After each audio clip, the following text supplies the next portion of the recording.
Hello everyone, welcome to Unacademy. यहां पे इस सेशन में मैं आपको स्टेप्स दिखाने वाला हूं कि मैक्सिमम करंट की आप वैल्यू कैसे निकाल सकते हो बक बूस्ट कन्वर्टर में। ये इसमें सिर्फ आईमैक्स नहीं निकालना सीखोगे, आप एलसी भी निकालना सीखोगे, आईमैक्स भी निकालना सीखोगे, और भी कोई भी पर्टिकुलर वैल्यू बोलेगा तो क्या एक बेसिक स्टेप्स हमें फॉलो करनी होती है इस क्वेश्चन को सॉल्व करने के लिए। चलो देखने से पहले थोड़ा सा एक बक बूस्ट हम देखेंगे। बक बूस्ट में आपको क्या क्या याद रखना है, थोड़ा ध्यान रखिएगा। बक बूस्ट कन्वर्टर में सबसे पहले तो आपको सर्किट डायग्राम याद होना चाहिए। यहाँ पे होता है सप्लाई, यहाँ होता है स्विच, यहाँ होता है इंडक्टर, ये होता है डायोड, उल्टा लगा होता है कैपेसिटर। यहाँ पे आउटपुट वोल्टेज हम उल्टा लेते हैं, माइनस प्लस वी नॉट। ठीक है, कैपेसिटर का काम क्या है, आउटपुट वोल्टेज को कांस्टेंट बनाए रखना। चलिए आगे बात कर रहे हैं। जैसे हम स्विच को क्लोज करते हैं तो इंडक्टर चार्ज होता है आई मिनिमम से आई मैक्सिमम की तरफ। तो सबसे पहले हमें याद रखना है ये डेल आई एल। बक में कितना था, Vs minus V not upon L into T on. Boost में कितना था, Vs upon L into T on. Buck boost में क्या है, Vs upon L into T on. ये हमें याद रखना है, Vs upon L into T on. Del I L बहुत इंपॉर्टेंट है, सब जगह काम आता है। चलो आगे की तरफ बात कर रहे हैं। जैसे ही हम स्विच को ओपन करेंगे तो डायोड ऑन हो जाएगा इंडक्टर वोल्टेज के कारण। जब डायोड ऑन हो जाएगा तो हमारा करंट क्या होगा, आई मैक्स से आई मिनिमम की तरफ नीचे की तरफ जाएगा, जिससे हम एक और इक्वेशन ले लेते हैं। कोई दिक्कत नहीं है, याद रखना है तो ठीक है, नहीं तो केवी लगा के आप निकाल सकते हो। ठीक है, इससे हमारा जो आउटपुट वोल्टेज आएगा ये इंपॉर्टेंट है, V not equal to del upon 1 minus del into VS. यहां से आप आउटपुट वोल्टेज निकाल सकते हैं अगर आपको ड्यूटी साइकिल ड्यूटी रेशो पता है। हमें ये पता होना चाहिए कि अगर डेल की वैल्यू 0.5 से कम होगी तो ये स्टेप डाउन चॉपर की तरह काम करेगा, अगर डेल की वैल्यू 0.5 से ज्यादा होगी तो स्टेप अप चॉपर की तरह काम करेगा। ठीक है, अब यहां पे हमें एक और बात ध्यान देना है कि नॉर्मली क्या होता है, क्वेश्चन क्या पूछा जाता है कि भाई बक बूस्ट कन्वर्टर में maximum value of supply current बताओ, इंडक्टर बताओ, या फिर स्विच बताओ, या फिर डायोड बताओ। सब में सेम होती है। कैसे, यहां पे हम डायग्राम बना के देख लेते हैं। ये देखिए आप, अगर मैं यहां पे देखूं इंडक्टर करंट, तो ये है इंडक्टर करंट बहुत इंपॉर्टेंट है, इसी से सब कुछ फाइंड आउट होता है। इंडक्टर करंट ये है। अगर मैं स्विच के थ्रू अगर मैं बात करूं, यहां पे देखिए स्विच और सप्लाई करंट एक ही है यहां पे, क्योंकि यहां पे स्विच या सप्लाई यहां लगा है, तो उसका पहले जब ड्यूरिंग टर्न ऑन हमें आईएल के बराबर करंट मिल रहा है, फिर टर्न ऑफ में बंद हो गया।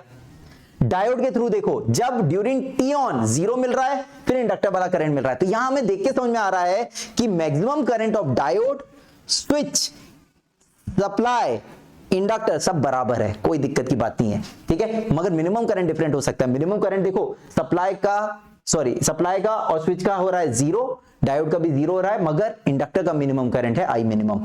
अब बात आती है फॉर लॉसलेस सिस्टम। अगर हम बात करें सप्लाई करंट, ये लॉसलेस वाला जो डेरिवेशन है, इससे हमें सप्लाई करंट की एवरेज वैल्यू मिल जाती है आई नॉट की हेल्प से। IS equal to del upon 1 minus del into I not. तो याद रखना ये वैल्यू किसकी है, average value of supply current और स्विच करंट। ये इंडक्टर की एवरेज वैल्यू नहीं है, क्योंकि बूस्ट कन्वर्टर में इंडक्टर सीरीज में लगा हुआ था सप्लाई में, इसलिए उसकी एवरेज वैल्यू बराबर हो जाती थी। मगर यहां पे ये सिर्फ सप्लाई और स्विच की एवरेज वैल्यू है। मगर हमारी जितनी इक्वेशन आती है सर आईएल वाली, उसमें तो आईएल एवरेज की जरूरत पड़ती है हमें, या आईएल एवरेज हम कैसे निकालेंगे तो उसको हम देख लेते हैं अभी आगे। देखो पहली बात तो ये वाली इक्वेशन याद रखो, ये तीनों में बक बूस्ट में सब कुछ सेम होती है। I max equal to IL average plus del IL by 2, I minimum equal to IL average minus del IL by 2। ये तीनों में सेम होती है, बस आईएल एवरेज की वैल्यू अलग अलग होती रहती है। जैसे बक कन्वर्टर में आईएल एवरेज की वैल्यू आई नॉट थी, बूस्ट कन्वर्टर में आईएल एवरेज की वैल्यू थी आई नॉट अपॉन 1 माइनस डेल। जरा यहां तो देखें, आईएल एवरेज अभी तक हमने निकाला नहीं है। आईएल एवरेज क्या होगा, आईएल एवरेज की अगर हम बात करें तो आईएल एवरेज होता है I not upon 1 minus del. याद रख लो, ये मैंने डेराइव करके बताया, मगर डेरिवेशन मत याद रखो। याद रख लो, जब बक बूस्ट कन्वर्टर होता है तो इसमें आईएल एवरेज बिल्कुल वही वैल्यू होती है जो बक कन्वर्टर बूस्ट कन्वर्टर में थी। बूस्ट कन्वर्टर में भी आई नॉट बाय 1 माइनस डेल थी, यहां पे भी आई नॉट बाय 1 माइनस डेल। मतलब अगर आई नॉट आपको पता है, डेल आपको पता है, तो आईएल एवरेज आप निकाल सकते हो। अगर ये पता है तो आई मैक्स और आई मिनिमम निकालने में कोई दिक्कत की बात नहीं आएगी। फिर यहां पे आप ये वैल्यू यहां पे पुट कर सकते हो। उससे हम फिर देखेंगे क्या स्टेप फॉलो करना है, वो हम देखेंगे। इसके अलावा एक और बात याद रखिए, जब हम क्रिटिकल इंडक्टेंस की बात करते हैं, अगर प्योर रेजिस्टिव लोड है तो एलसी बक कन्वर्टर में क्या होता है, 1 minus del into R upon 2f। Boost converter में आप क्या करते हैं, डेल को यहां मल्टीप्लाई करते हैं और स्क्वायरिंग कर देते हैं। बक बूस्ट में ये डेल हट जाएगा, 1 माइनस डेल का स्क्वायर आर अपॉन 2f। ये आप याद रख सकते हैं प्योर रेजिस्टिव के लिए। मगर आर या आरएल या आरएलई लोड आएगा तो उसके लिए मैं स्टेप्स अभी आपको बताऊंगा। साथ ही साथ अभी गेट में 2022 में एक क्वेश्चन पूछा गया था, peak to peak ripple voltage of capacitor. तो ये थोड़ा सा ध्यान रखिएगा, del VC equal to del I not upon FC, del I not upon FC, थोड़ा ध्यान रखिएगा, ये क्वेश्चन पूछा जा सकता है। ठीक है, तो ये थोड़ा सा ध्यान रखिएगा। अब थोड़ा सा हम स्टेप्स के बारे में बात करें, क्या स्टेप्स हमें याद रखनी है। आप बिल्कुल स्क्रीनशॉट ले सकते हैं, ठीक है, अभी स्क्रीनशॉट लेने के लिए टाइम दूंगा।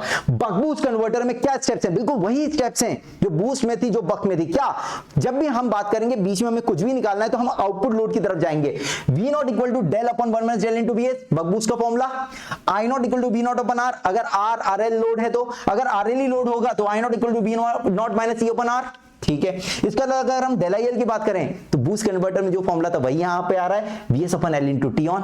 IL एवरेज की मुझे जरूरत पड़ेगी, वही जो बूस्ट कन्वर्टर में फॉर्मूला था, I नॉट 1 माइनस डेल, तो मतलब I नॉट V नॉट निकाला, V नॉट से I नॉट निकाला, I नॉट से हमने IL एवरेज निकाला। डेल IL मैंने बताया रिपल वाला बहुत इंपॉर्टेंट है, वो तो बता ही देता है। ठीक है, सारी चीजें आ गई, आई मैक्स में पुट कर दो, I max equal to IL average plus del IL by 2। आप यहां पे वैल्यू किसी की भी निकाल सकते हो, maximum instantaneous value of the supply current, switch, inductor, diode सबके लिए यहां पे बराबर है, तो कोई दिक्कत की बात नहीं है। तो इसका स्क्रीनशॉट ले लीजिए। अब जरा हम LC के बारे में बात करते हैं। LC के बारे में बात करते हैं। LC के बारे में अगर हम बात करें, steps to find out LC of critical inductance. ठीक है, देखो अगर प्योर रेजिस्टिव लोड है तो ये फॉर्मूला स्टूडेंट रट लेता है, मगर अगर कुछ चेंजेस करें तो उसके लिए बिल्कुल सेम फॉर्मूले, बिल्कुल क्या आपको सिर्फ दो ही चीजें सुनना है भाई। जैसे क्रिटिकल इंडक्टेंस बोला तो दो चीजें, क्या? जस्ट कंटीन्यूअस मतलब minimum current equal to 0, minimum current equal to 0। मुझे LC फाइंड आउट करना, और LC एक ही फॉर्मूला देता है, कौन? Del IL। ठीक है, देखो क्या स्टेप्स होंगी भाई। आउटपुट पे गए हम, V not equal to del upon 1 minus del into VS, I not equal to V not upon R, R या RL लोड है तो RL लोड है तो I not equal to V not minus E upon R, del IL equal to VS upon L into T on. ठीक है, क्योंकि ये del IL ही तो LC देगा मुझे। चलो अब हम कहां गए? IL average equal to I not upon 1 minus del, बिल्कुल वही जो लास्ट वाली स्लाइड में स्टेप्स थी। अब I मिनिमम इक्वल टू 0, बस I मिनिमम इक्वल टू 0 रखा, IL एवरेज यहां से रखा, डेल IL की वैल्यू यहां रखी, इसमें L आ जाएगा, यहां से आप LC की वैल्यू को फाइंड आउट कर सकते हैं।